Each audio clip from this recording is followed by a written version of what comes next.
Welcome to a new session of KCC tutorials. तर मुलांनो, आपला आजचा टॉपिक आहे इयत्ता 7वीचा 14वा पाठ कवितेची ओळख, ज्याचा फर्स्ट पार्ट आपण पाहिलेला आहे। आज आपण सेकंड पार्ट शिकणार आहोत।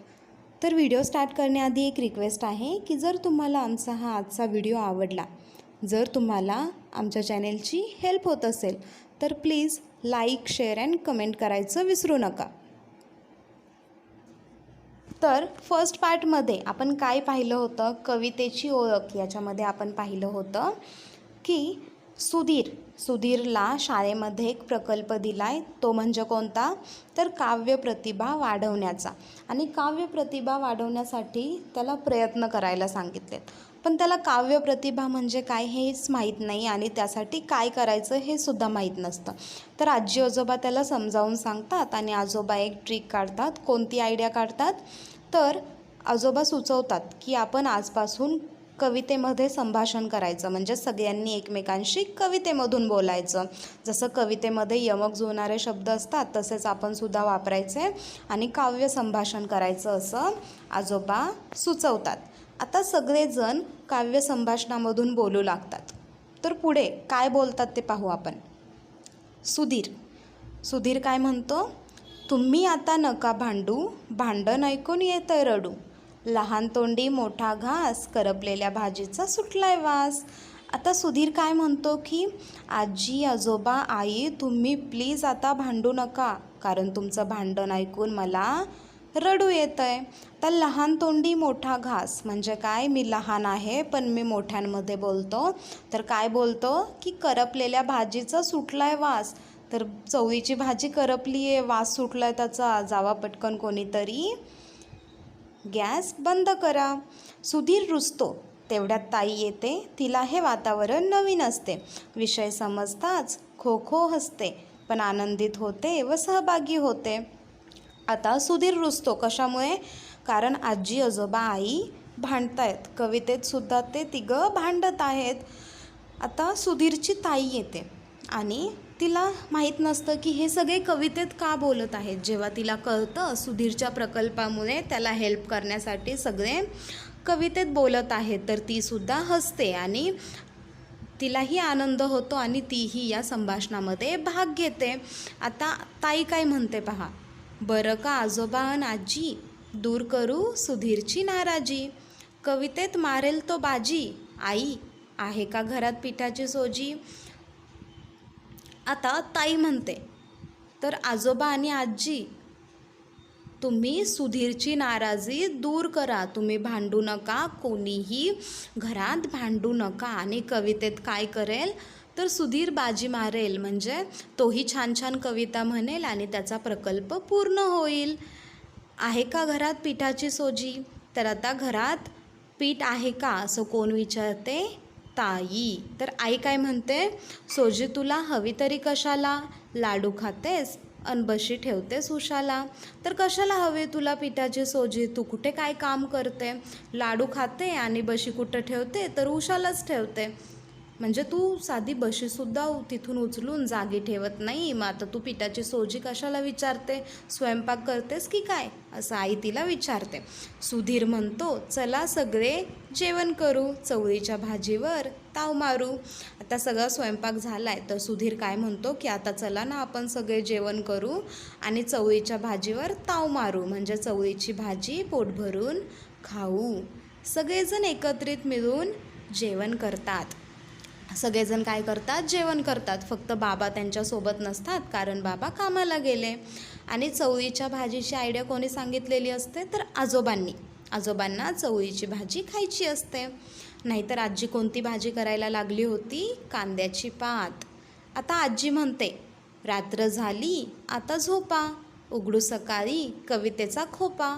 तर आता काय म्हणते आजी की आता जेवण झालं, सगळं झालं, खूप रात्र झाली, आता सगळ्यांनी झोपा, सकाळी आपला कवितेचा खोपा, म्हणजे कवितेचं काय करू, तर सगळ्यांनी सकाळीच कविता आता सुरू करू, आता सगळ्यांनी झोपा। सर्वजण झोपतात। सकाळी उठल्यावर सुधीरला सर्वजण कामात दिसतात। सुधीर आईकडे जातो आता सगळेजण झोपतात, सकाळ होते, सकाळी सुधीर उठतो आणि काय पाहतो तर सगळे कामात आहेत. मग सुधीर कोणाकडे जातो? आईकडे जातो. आई काय म्हणते सुधीरला? सूर्य उगवला, चिमण्या उडाल्या, सगळ्यांच्या अंघोळी झाल्या, हवा सुटली आहे गारगार, अंघोळीचे पाणी केले गरम फार. तर आई म्हणते की आता सूर्य उगवलाय, चिमण्या उडाल्यात, सगळ्यांची अंघोळ पण झाली आणि एवढी गार हवा सुटली आहे, म्हणून मी काय केलं आहे तर तुझ्यासाठी अंघोळीचं पाणी फार म्हणजे खूप गरम केलं आहे, कारण तुला थंडी वाजू नये. आता ताई म्हणते सुधीरला, काय म्हणते ताई? अंघोळ कर पटकन, नाश्ता कर चटकन, झालाय उशीर तुला, झटपटावर मुला. ताई म्हणते की अरे पटकन अंघोळ कर, अंघोळ झाल्यावर पटकन नाश्ता कर, तुला फार उशीर झालाय आणि पटपट तू आवर. आता आजी म्हणते आजोबांना द्या स्वेटर, मफलर, आणा कानटोपी, थंडीपासून बचावाची हीच युक्ती सोपी. आता खूप थंडी वाजू लागली आहे, तर आजी म्हणते की आजोबांना स्वेटर द्या, मफलर द्या, कानटोपी द्या, कारण थंडीपासून वाचण्याची हीच सोपी अशी युक्ती आहे. कारण जर थंड वारा कानात डोक्याला लागला नाही तर काय होईल, तर आजोबा आजारी पडणार नाहीत. तर थंडीपासून वाचण्याची हीच सोपी अशी युक्ती आहे, असं आजी सांगते. आता सुधीर अंघोळ करून आवरून येतो. सुधीरची अंघोळ झाली, तो आवरून आला. आता ताई काय म्हणते सुधीरला? सुधीर तू लिहून घे नीट, यमक जुळायला हवे फिट, शब्दांचे यमक हवे नीट, तरच बनते कविता धीट. आता ताई म्हणते की सुधीर तू व्यवस्थित लिहून घे. कविता कधी व्यवस्थित तयार होते? जेव्हा यमक शब्द जुळतात. आता यमक शब्द म्हणजे काय? तर सुधीर तू लिहून घे नीट. नीटला यमक जुळणारा शब्द लगेच खाली आहे पहा, यमक जुळायला हवे फिट. मग नीट फिट हे काय आहेत? यमक जुळणारे शब्द. खाली नीट आणि धीट हे सुद्धा यमक जुळणारे शब्द आहेत, जसं की इंग्लिशमध्ये रायमिंग वर्ड्स असतात तसे. तर तू व्यवस्थित लिहून घे, कारण जर यमक जुळले ना शब्द तरच तुझी कविता व्यवस्थित बनेल आणि तुझी कविता धीट म्हणजे एकदम स्ट्रॉंग असेल सगळ्यांपेक्षा.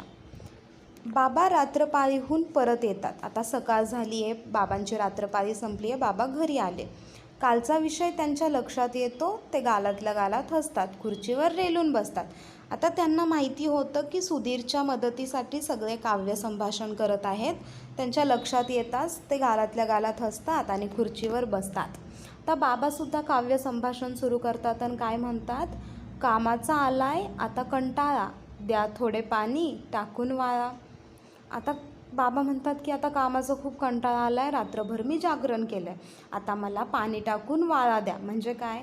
तर वाळा ही एक वनस्पती आहे ज्याचा उपयोग सरबत बनवण्यासाठी करतात. तर वाळ्याचा सरबत बाबा मागत आहेत. तर आई कणिक मळत असते, पण बाबा काय म्हणतात? कणिक तुम्ही नंतर मळा, अगोदर शिऱ्यासाठी रवा चाळा. तर बाबा म्हणतात लवकर माझ्या नाश्त्यासाठी आणा, तर तुम्ही कणिक नंतर मळा, आधी शिऱ्यासाठी रवा चाळा, म्हणजे आधी शिरा बनवा. आई म्हणते तोंड धुवा, अंघोळ करा, खा गरम शिरा, मग सुधीरच्या डब्यासाठी बटाटे तुम्ही चिरा. आता आई आजीला काय म्हणते की सुधीरच्या डब्यासाठी बटाटे चिरायचे आहेत, तर ते तुम्ही नंतर चिरा. आधी बाबांना सांगते की तोंड धुवा, अंघोळ करा, गरम गरम शिरा खा. आजींना पण सांगते की तुम्हीसुद्धा गरम गरम शिरा खा आणि नंतर सुधीरच्या डब्यासाठी बटाटे चिरा. आता आजी म्हणते सुधीर आवर दप्तर ठीक, नाहीतर कचऱ्याचे येईल त्यात पीक, टापटिप्पणा दररोज शिक. आता आजी सुधीरला सांगते की जसं तू पटपट आवरलं आहे ना, तसं तुझं दप्तर, तुझी स्कूल बॅगसुद्धा व्यवस्थित आवर, नाहीतर बॅगेमधला जो कचरा आहे ना त्याचा आता पीक होईल. जसं पीक कसं वाढत वाढत जातं तसं तुझा कचरासुद्धा वाढत जाईल. आणि टापटिप्पणा म्हणजे काय? तर सगळं व्यवस्थित ठेवणं, स्वच्छता करून ठेवणं. तर ते तू दररोज शिक, म्हणजे तू दररोज तुझं दप्तर व्यवस्थित साफ करून वह्या पुस्तकं पुन्हा व्यवस्थित त्यात ठेवायला शिक.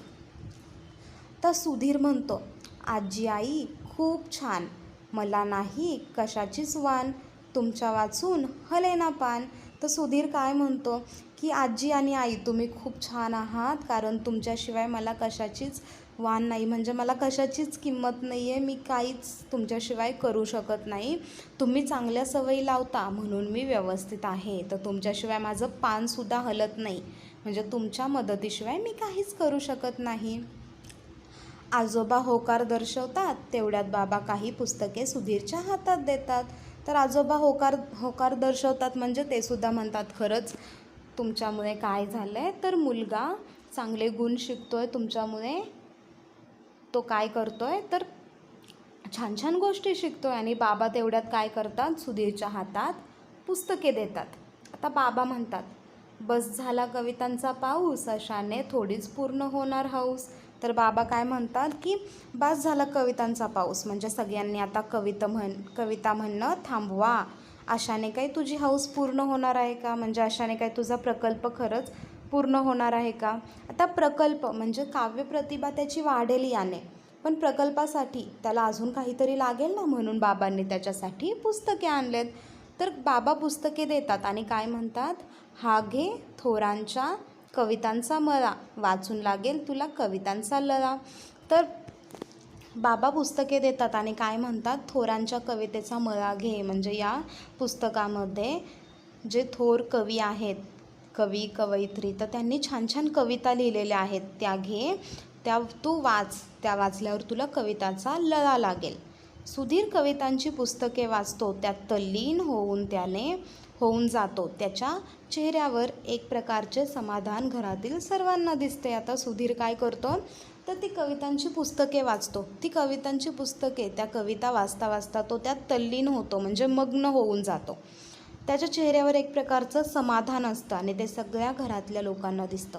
तर कसलं समाधान, तर एकतर ते काव्य संभाषण मध्ये बोलत होते, त्याच्यामुळे काय झालं, तर त्याला काव्य प्रतिभा म्हणजे काय हे समजलं. पण आता छान छान कविता त्याला वाचल्यामुळे अजून त्याला समाधानी वाटलं, कारण त्याला खरं काव्य प्रतिभा म्हणजे काय हे आता व्यवस्थित समजलं आहे. दुसऱ्यांच्या ज्या अवघड कविता आहेत त्यासुद्धा त्याला आता समजू लागल्या आहेत. तर सुधीर म्हणतो, पुस्तक वाचतो आणि आता म्हणतो, बाबा आई ताई आजोबा अन आजी, असं झालं आहे वाचू किती. तो म्हणतो की एवढ्या छान कविता आहेत की मला असं वाटतं आहे की मी किती वाचू आणि किती नको. कविता अंगणात उतरल्या अति, त्या मी वेचू कशा अन किती.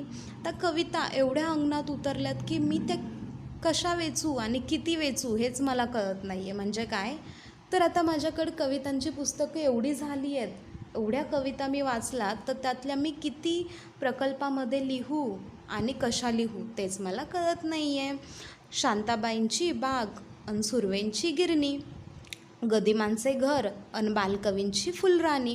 आता हे त्यांनी कवी आणि कवयित्रींचे वर्णन केले आहे. जसं की शांताबाईंची बाग ही सुद्धा एक कविता आहे. सुर्वेंची गिरणी, सुर्वे हे काय आहेत तर कवी आहेत, तर त्यांची गिरणी.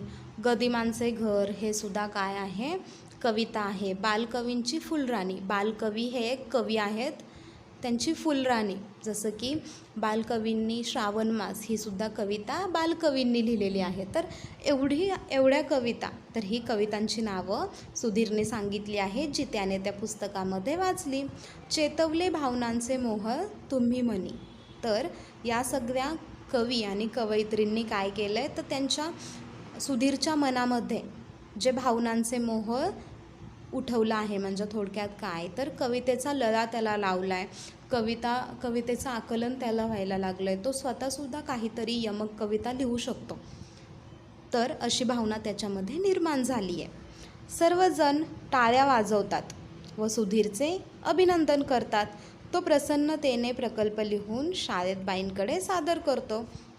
आता सर्वजण म्हणजे त्याच्या घरचे सगळेजण काय करतात, टाळ्या वाजवतात, त्याचं अभिनंदन करतात. कशासाठी, कारण तो आता काव्यप्रतिभा शिकला आहे.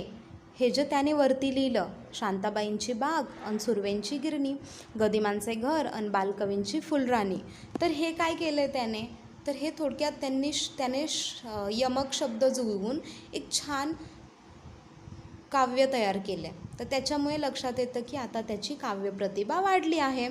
तो प्रसन्नतेने प्रकल्प लिहितो आणि बाईंकडे सादर करतो, म्हणजे त्याचा काव्यप्रतिभेचा हा जो प्रकल्प आहे तो पूर्ण झाला. तर सुधीरने जो प्रयत्न केला या पाठामध्ये त्याचा कोणता प्रयत्न आपल्याला दिसला, तर प्रकल्पासाठी त्याने काय केलं, तर असंच कुठूनही तो प्रकल्प कॉपी नाही केला. त्याने स्वतः काव्यप्रतिभा वाढवण्यासाठी प्रयत्न केला. त्याने स्वतः काव्य तयार केलं आणि त्याची काव्यप्रतिभा खरंच वाढली. तर आपल्यालासुद्धा जेव्हा शाळेत काहीतरी सांगतात तेव्हा ते उगीचच सांगितलेलं नसतं की शिक्षकांना काहीतरी चेक करायचं आहे म्हणून सांगितलेलं नसतं.